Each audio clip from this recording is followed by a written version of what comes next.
if you know your buyers so well, then the marketing strategy will kind of write itself. You'll understand where they hang out and what they care about. Turn this state of the world we're in into a mindset of like anything is possible. Our goal with the podcast was never to create a huge following for the podcast. The goal is really to tap into the buyer, to give them the chance to share their knowledge with the community. What are some of the things that you wish you had known when you started putting out content through your executive LinkedIn profile on LinkedIn? It increases the surface area of your luck.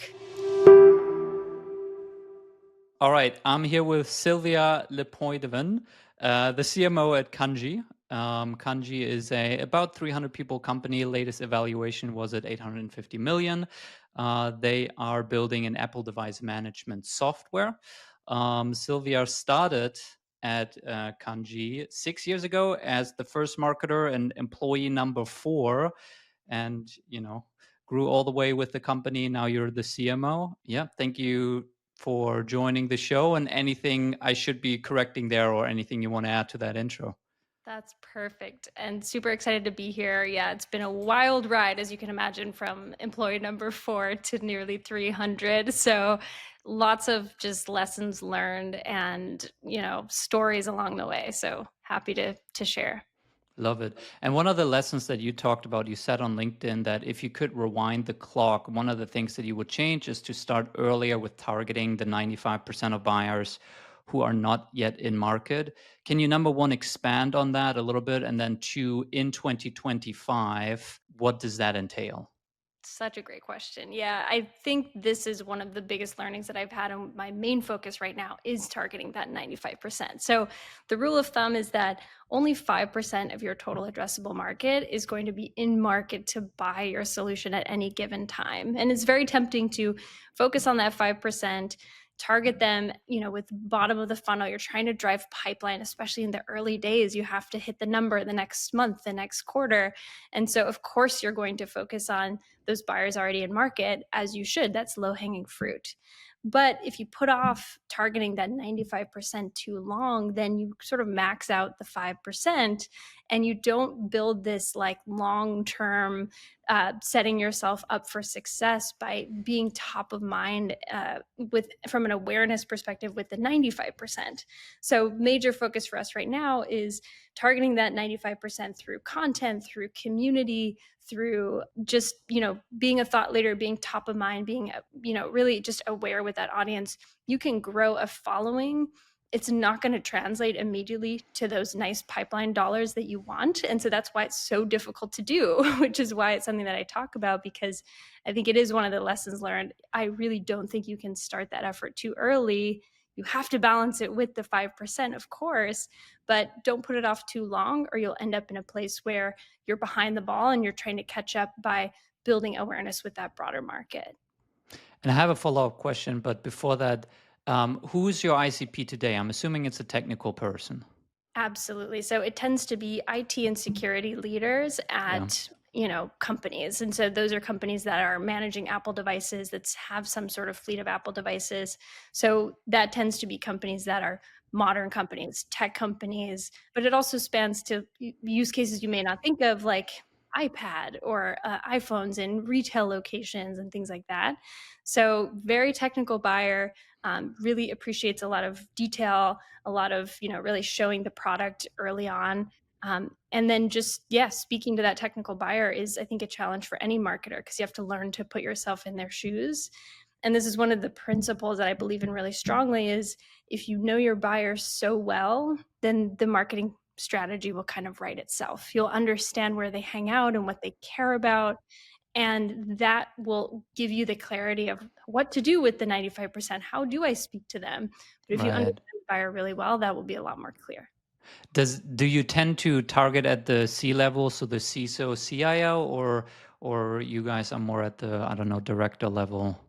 Generally more the director or even the admin level, because especially with highly technical products where you're speaking to a technical buyer, you really need that technical buyer's buy-in, or it's never going to succeed. And so we generally, like, a good example is our podcast. It's called Patch Me If You Can. it's, even the name is like an inside joke to that technical buyer, right? And so we did that very much on purpose. We very much tap into people at the company that have that deep expertise, that have been in our customers' shoes. They give us the clarity as a marketing team to be able to have even the name of the podcast be something that they're going to, smile and understand what we're saying. So, what are the ways that you guys have found are the best ways to reach these technical people? Because a large percentage of this audience sells into our security companies, dev tool companies, so very technical buyers. What's working for you today in 2025? Yeah, something that gave us so much clarity is we ran a survey, and it was very, very simple, very open ended.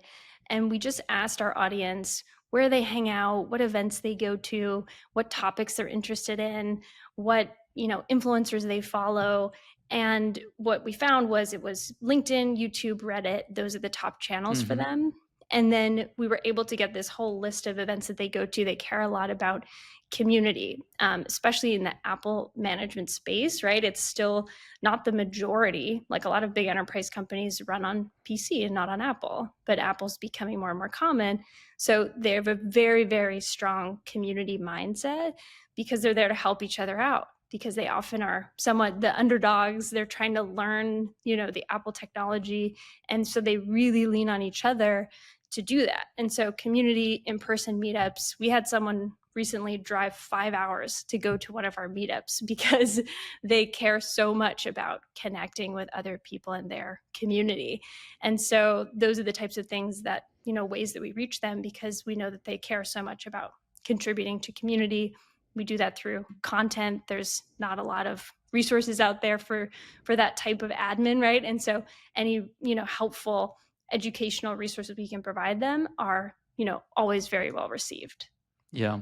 What have you learned about balancing? I'm assuming there's somewhat of a buying committee, especially if you speak to larger companies where it might be some VP person who needs to sign off, but it's the admin person who is implementing it. How have you?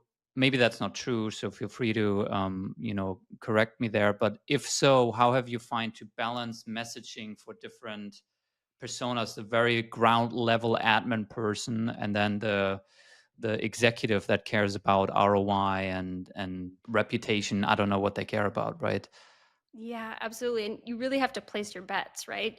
You can't do everything for everyone. And so we've certainly focused on the admin. That's the, intentionally the majority of our effort. But yes, of course, you have to speak to the C-level buyer that's going to sign off on that. And that's a very, very different message and story. That's a lot more about efficiency and especially security. Because device management at the end of the day is a security solution, right? And so of course, it can save you time and things like that. That's valuable. But we find the executives tend to care more about the security components and making sure, an endpoint is an entry point into your data and your company. And so those types of messages tend to be much more important to that C-level buyer. But I would say, you got to place your bet somewhere. So we do tend to target that admin who is like, if we don't have their buy-in, the whole thing's lost. And so that's Right. definitely the majority of our focus. Now, I guess most people to reach that 95% of people who are currently not in market, you mentioned content, thought leadership, community. Most people would bucket that under brand marketing. How do you measure it? What do you report on? How do you evaluate which of these activities is doing better than others? Yeah, it's such a challenge. And this is why I think brand marketing and the 95% often falls to the bottom of the priority stack, because you don't necessarily have that nice, clean data on what's working, right? And so you have to use some leading indicators and just non traditional ways of measuring it. So, one thing that we look at is just impressions. So, impressions on social, impressions on our content, and things like that. That's a good leading indicator, starting point, something to work with. The next step for us is adding just a simple "How did you hear about us?" form Hmm. on the website, right? So I think you can put in the fanciest attribution tool in the world, but it's never going to capture that podcast that they listened to or that Reddit thread that they read where somebody was raving about the product, right? So at the end of the day, the attribution is only going to get you so far. So I think a simple like you just have to ask them. So Yeah. that's something that that we're going to do next. And then beyond that, I think there's other things you can do, like a post-purchase survey about why they chose you, and also just sales call transcript analysis. I think there's some more that we could do there to get some more data. But at the end of the day, it's, this is why I think the survey up front is really important, because you have to have a lot of conviction about the plays that you're making, because you're not always going to get the perfect data. So I think, you have to really work to get the internal buy-in to show why this is important. And then you have to really work to feel clear on the plays you're going to make, because you're not always going to have all the data that you would like to have to show the impact of it. Can you expand a little bit on your podcast strategy? Because I think it's super smart. Patch me if you can. Why you do it, how you do it, what are the episodes like? Do you have guests? I'm assuming you bring in customers and prospects. Like, how's it run? Yeah, so we use Hatch.fm is the firm that we use to do all the Hmm. production. They're incredible. And so our goal with the podcast was never to create a huge following for the podcast. Sure, that would be great, but that's not really the goal. The goal is really to tap into the buyer, to give them the chance to share their knowledge with the community, and then to use the podcast as a way to power our entire content flywheel. And so each episode becomes, through Hatch, they make, tons of clips for us to post on social and things like that. But we also take the podcast transcripts and we use those to extract other topics that we can talk about in other areas of content. So another cool thing that we've done is we have a sub brand, a content brand called The Sequence. And The Mm. Sequence is a separate content entity, because nobody really wants to follow like the Kandji blog, right? We want to make something that feels a bit separate and has its own personality, It's like and your can, own media arm of the yeah, company. exactly. And then we can take some just creative liberties with brand around that too. It can kind of have its own identity. And actually, a really incredible benefit of that we've noticed recently. So we actually put The Sequence on its own domain. So it doesn't live on Kanji, it lives on the-sequence.com. And a side benefit of that, I know a huge focus for a lot of marketers is, how do we optimize for LLMs? How do we get them to, you know, uh, how do we make sure that LLMs have the right information about us? And we learned that by having The Sequence on its own domain, it actually is treated as like an external source. Hmm. And LLMs use both external and internal sources to know what to say about you, right? And so when we search in LLMs what questions about Kanji, we find that it actually references The Sequence very heavily, because it's its own separate domain. It's almost treated as like an external source. So that's been like a fun side benefit of having that separate media source. And then, that content, of course, from the podcast powers the rest of the content flywheel in The Sequence as well. I mean, I'm sure the same effect happens to people where it's a little bit of a Trojan horse. Where if I'm reading the Kanji blog, I know that you're biased, right? I know that you're going to Yeah. say things that are in your best favor. And I have that top of mind the whole time while I'm reading the Kanji blog. If I'm reading the sequence, I might not know upfront that this is run by Kanji, and then I read something and it might be favorable for Kanji or building, evangelizing for your point of view, and it's, a little bit of a Trojan horse. I think it's similar for executives on LinkedIn, right? Like if you post stuff on LinkedIn through Sylvia, I mean, obviously everyone can see that you're the CMO at Kanji, but it's a lighter entry than reading a post by Kanji, where you're always a little bit like, okay, you'll talk about, your own stuff, in some Exactly. And sense. I think a cool thing about The Sequence as well is that all the pieces on there are very human. They're from a person's point of view. They're published from a person. I think this is really important. I think it's a bit of a waste to publish something from like the Kanji team, right? Because one, it feels more biased. It's like, okay, this is written by marketing. It has a certain like skepticism, especially for a technical buyer. They're looking for like the Yeah. real stuff.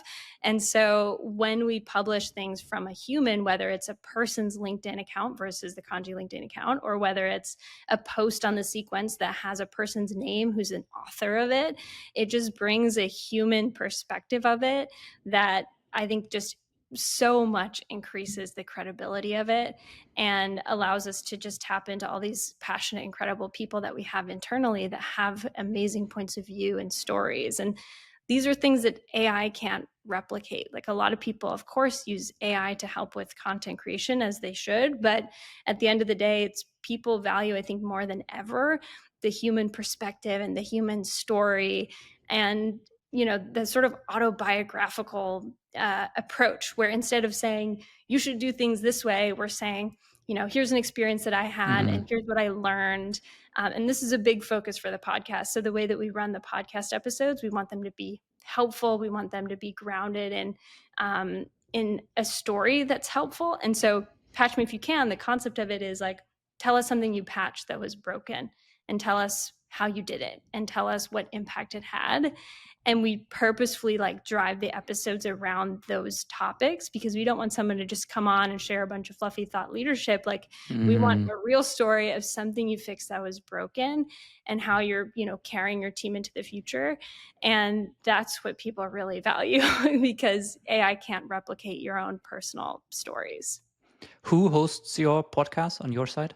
So we have someone internally. His name is Eric Dreyer, and he's been in the space for a very long time. Has done a lot of work with Apple. Is just very respected by the community, Yeah. and I think that's important too. Like, your podcast host shouldn't be just anyone. It should be someone who your buyer is like, oh, they've been in my shoes. They Yeah. get it, and that makes a huge difference. A subject matter expert who can have a conversation on eye level.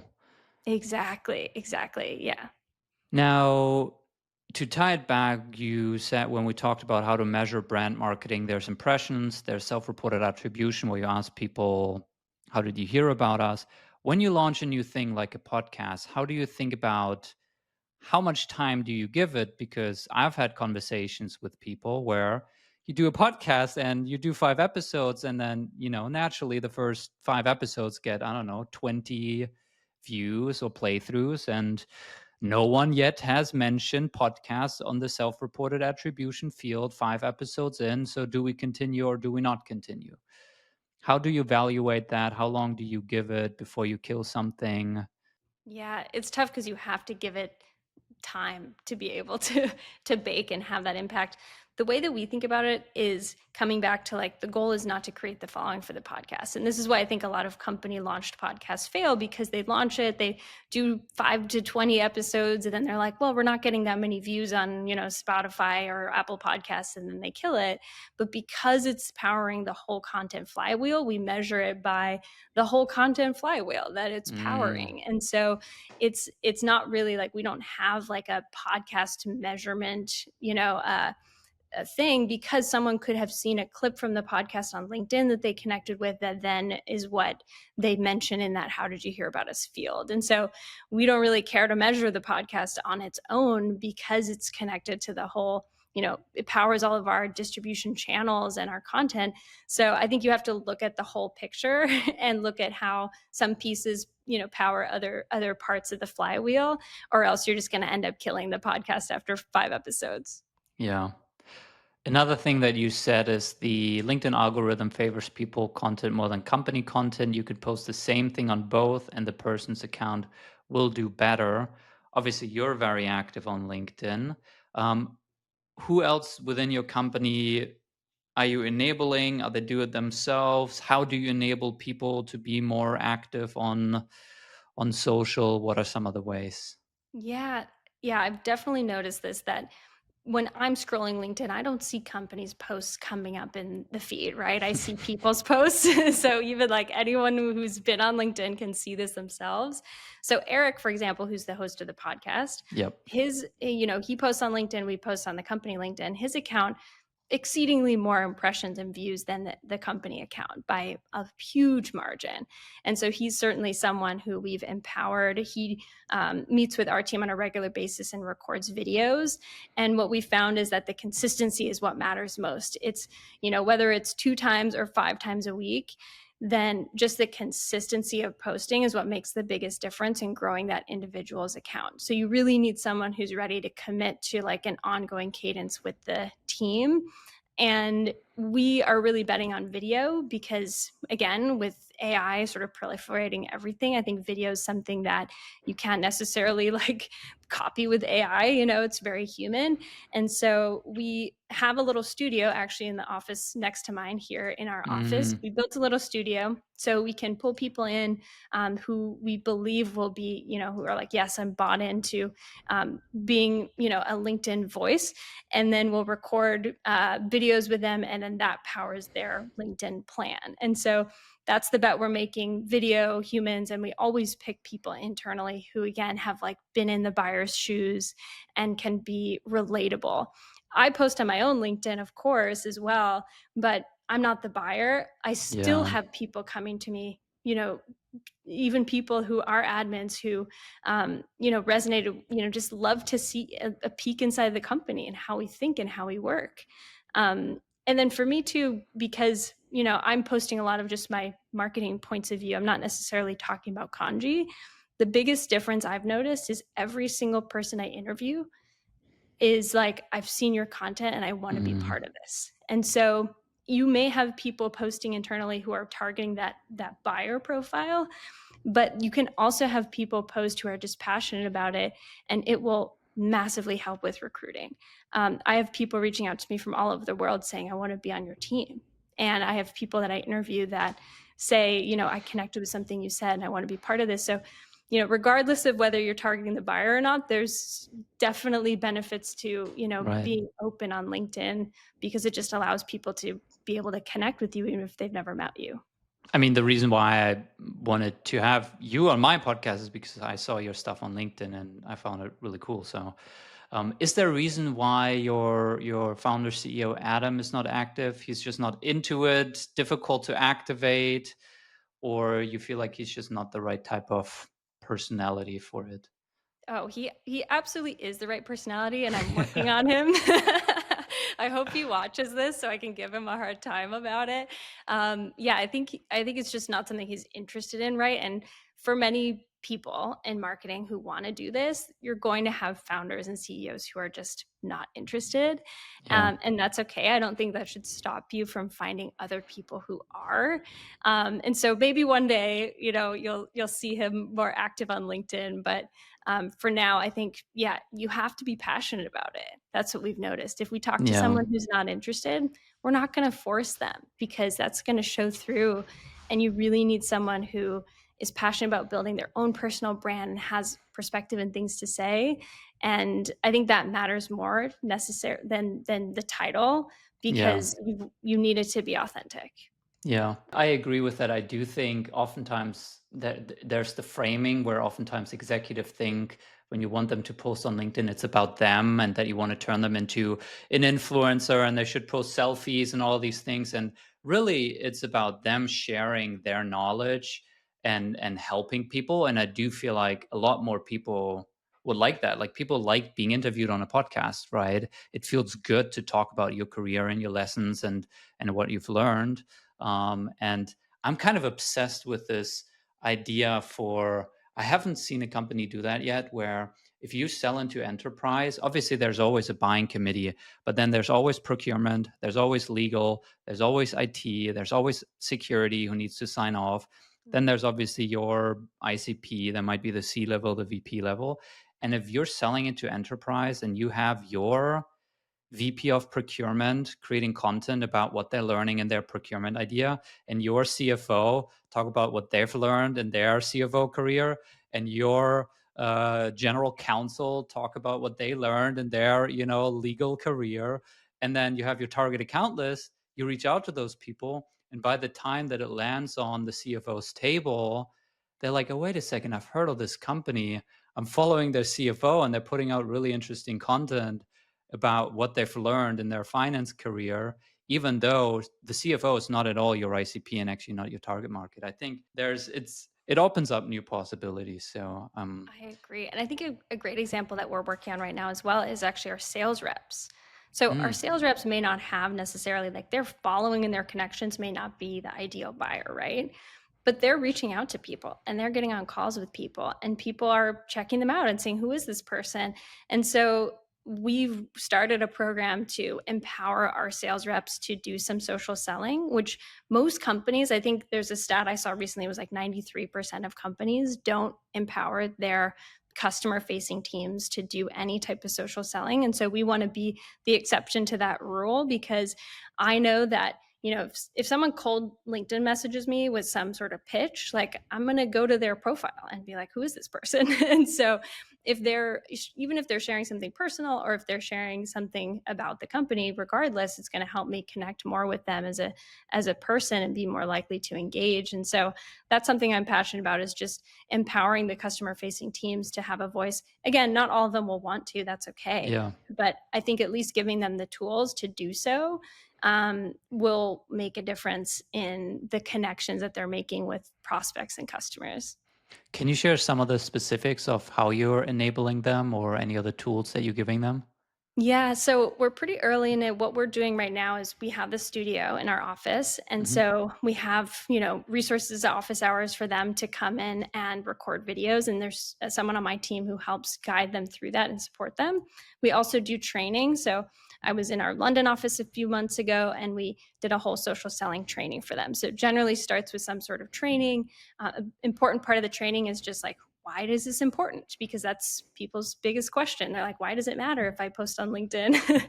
And so really, really digging into that, and then giving them some very tactical tools for optimizing their profile, and what does a good post look like?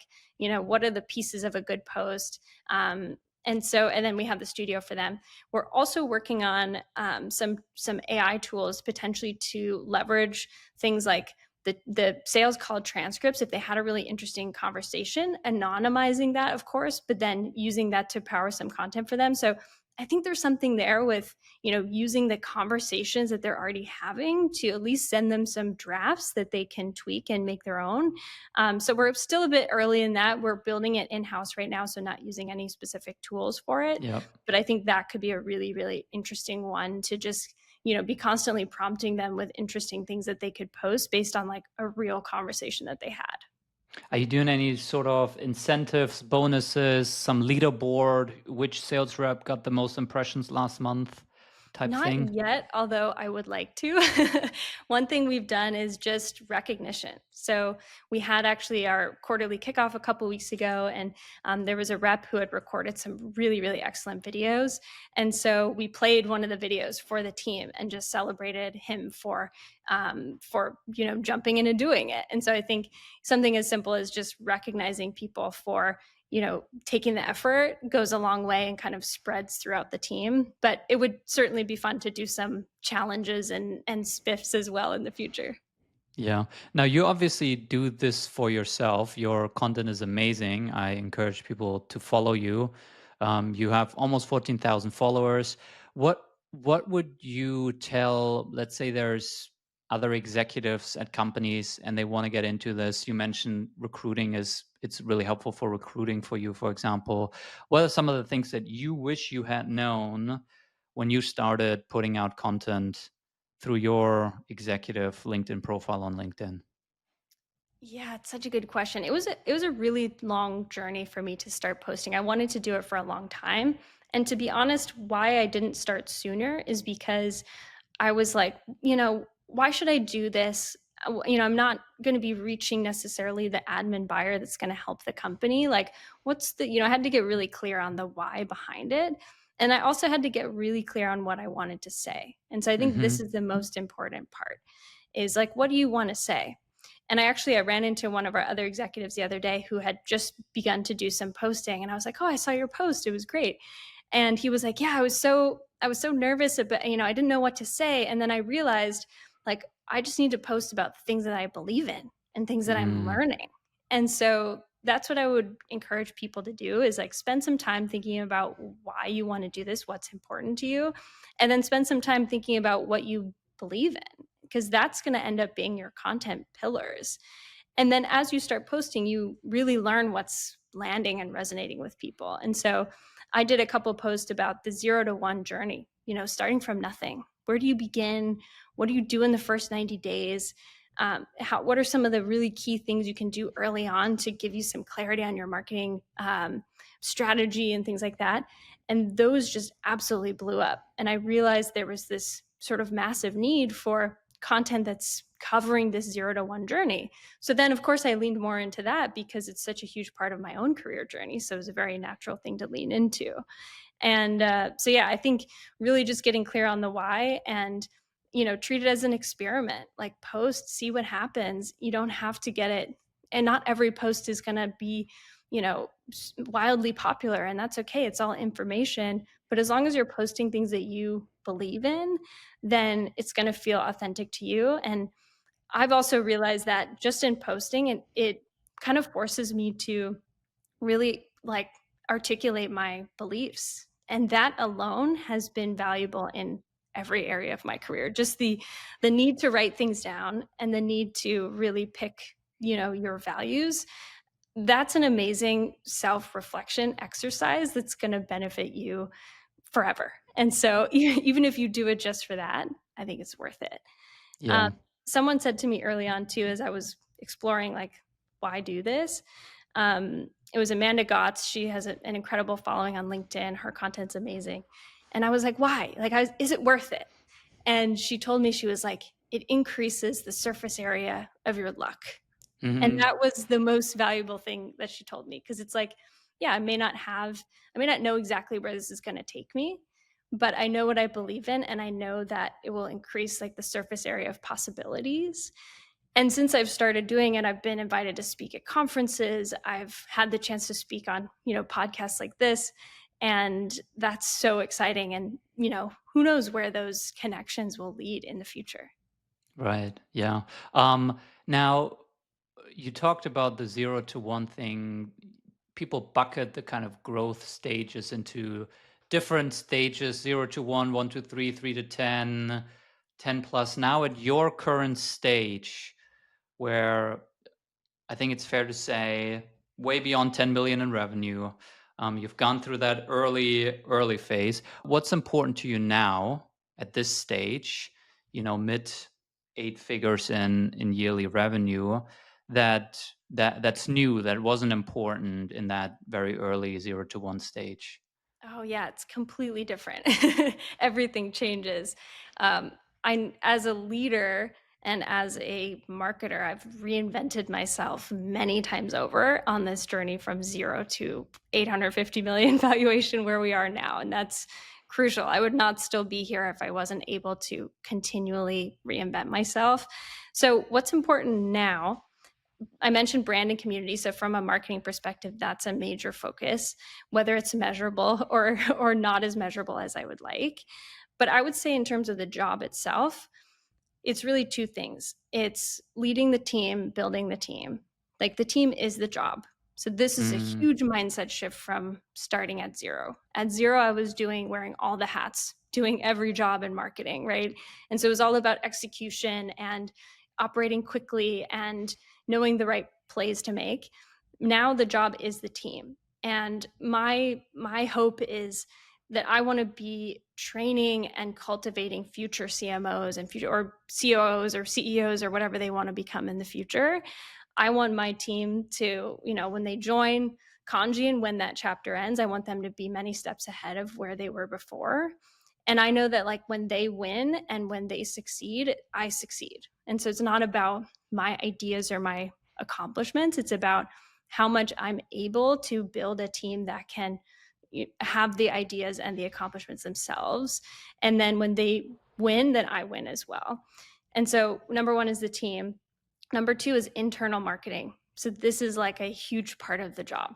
And so, internal marketing is like, how do I share with the other executives what my vision is? How do I get them on board with things like targeting the 95% and making those efforts, even though it may not translate to immediate pipeline dollars tomorrow? And so internal marketing is huge. Like, are we aligned on the story? Are we, speaking the same language? Do we know why we're here? Do we know what we're building? Do we know why marketing's doing what they're doing? Because I think at a lot of companies, it's like, oh, marketing, like, what do you guys do all day? And no one knows. And so it's really, really important I think more important than anything, for marketing to be this central hub of clarity and inspiration for actually the whole company. And it helps everyone understand why we're here and what we're doing. Now, at your stage, I'm assuming there's a lot of things that already work. So a lot of it is doubling down on initiatives and programs and campaigns that are working. What are some of the new bets that you're considering, that you're interested in, that you may be building out right now at this stage?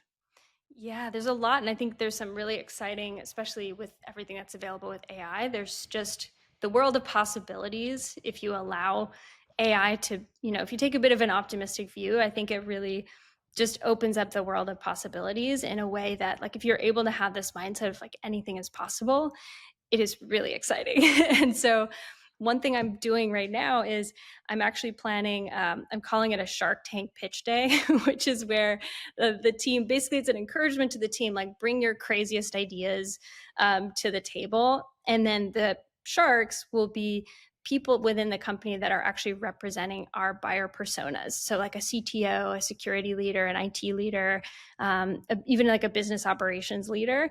And Mm. so that's something I'm doing to really bring a lot of these big ideas to the table. Some of the big ideas that we have so far are things like, from a brand perspective, can we be unmistakable? Can we be memorable? Whether that's through humor, whether that's through a really bold point of view, just bringing more humor and personality to our brand. I think something that's just a killer of companies right now is something that's entirely unmistakable, that looks just like a competitor, that just Mm. looks just like any company. And so I really want to bring some more boldness to the brand. And then we have lots of ideas just with AI, like, can we create a digital twin of our buyer and then use that to ask questions and get feedback, or even for sales enablement purposes and things like that. So that's a fun idea that's on the table. So there's a lot of ideas we're cooking up, but I think they generally align around, like, how do we speak to our buyer and be truly unmistakable and push the limits a little bit about what traditional brand feels like, and be a little unhinged. And I think that will go a long way to just, really resonating with that 95%. I love it. And I also feel like part of the companies who are winning as they become bigger is to retain that kind of risk open posture to be differentiated, because the tendency is obviously, as you become bigger and more established, to play it all safe. And so that's very cool. Sylvia, thank you so much for your time. If people want to learn more about you or Kanji, I'll link both your profile and the website down in the show notes. Any last words, anything that I should have asked that I didn't ask? I think a really important thing especially in the world of AI right now, there's so much fear. I talk to people all the time that are, whether they're fearful of AI or fearful of falling behind or fearful of like the competition and how fast everything is moving. I think one of the most important things as a leader or a CEO or a founder that you can do is give your team space to fail and space to have crazy ideas and space to test and experiment and be creative and make it fun, whether it's by gamifying a Shark Tank competition or through other ways. I think you can turn this state of the world we're in into a mindset of like anything is possible, or you can be held back by the fear around how fast everything is moving. And so I think that is going to be what's going to make or break companies, is the ability to give your team that space and put all the creative ideas, even the crazy ones, on the table. So I think from a leadership perspective, that's just incredibly important.